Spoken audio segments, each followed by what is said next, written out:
Being poor in medieval London was not free. It was something you paid for every single day, in coins so small that most of them no longer exist.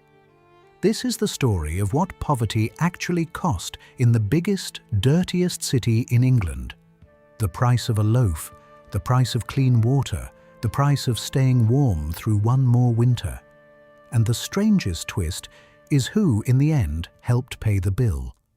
Using AI trained on medieval manuscripts, faded ledgers, and the cramped ink of old court rolls, we rebuild this vanished city street by street and put a number on the kind of life history usually leaves blank.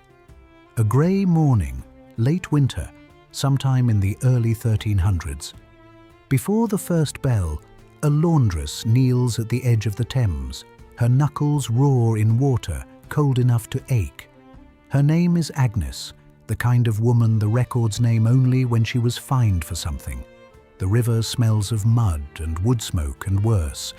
Above her, the city is waking on credit it cannot quite afford. To understand her mourning, you have to understand the money. The whole of England ran on the silver penny, and a single penny was defined, this is true, as the weight of 32 grains of wheat taken from the middle of the ear. Money was measured in bread before it could buy any. I find that quietly perfect. 12 pennies made a shilling, 20 shillings a pound, and almost no one poor ever held a pound in their hand. Agnes earned in pennies. A common labourer around the year 1300 made roughly 2 pennies a day, and a woman doing washing or carrying far less. Out of that thin trickle came everything. The first thing it bought was bread. Here the law steps in, and it still astonishes me. Under the Assize of Bread, set down in 1266, the price of a loaf never changed.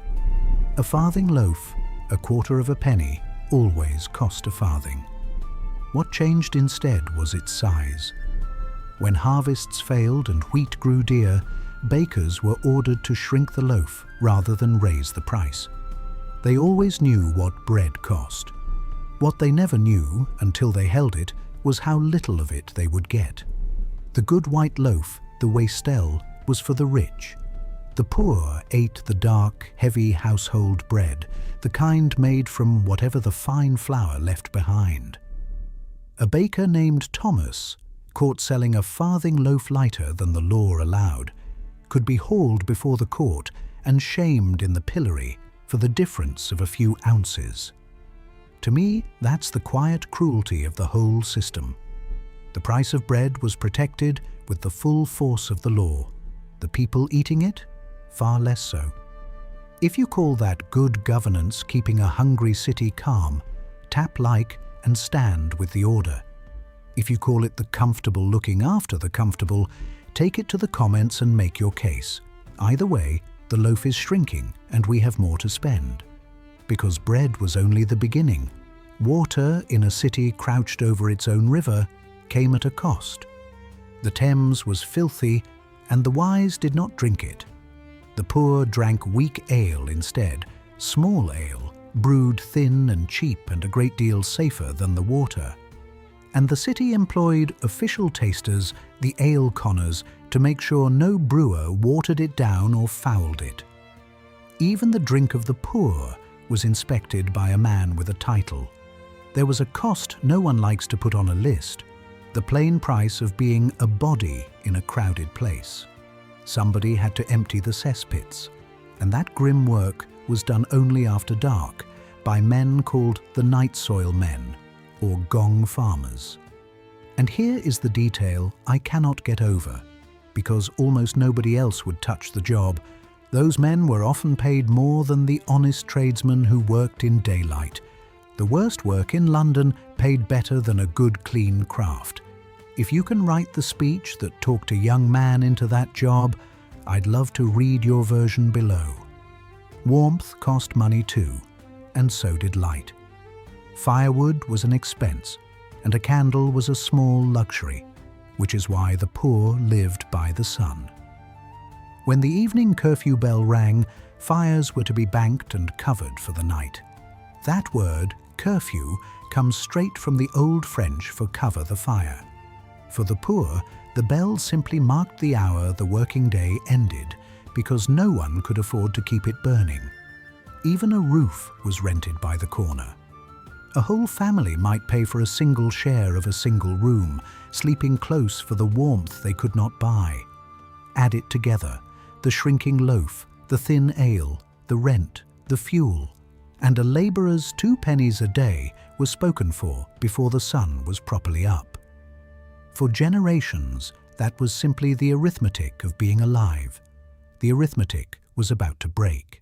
Between 1315 and 1317, the rains came and would not stop.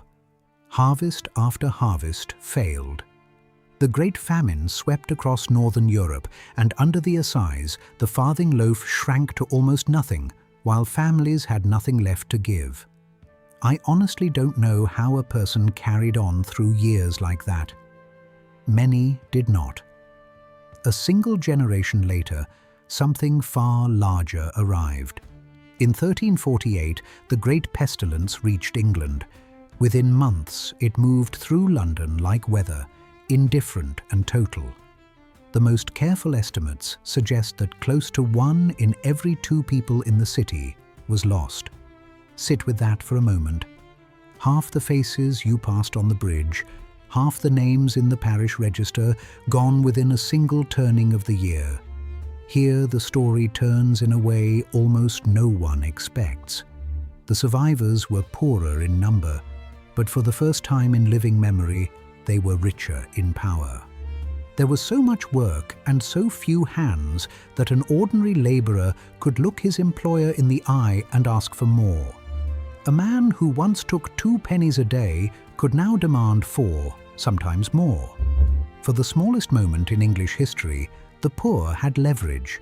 The powerful moved fast to take it back.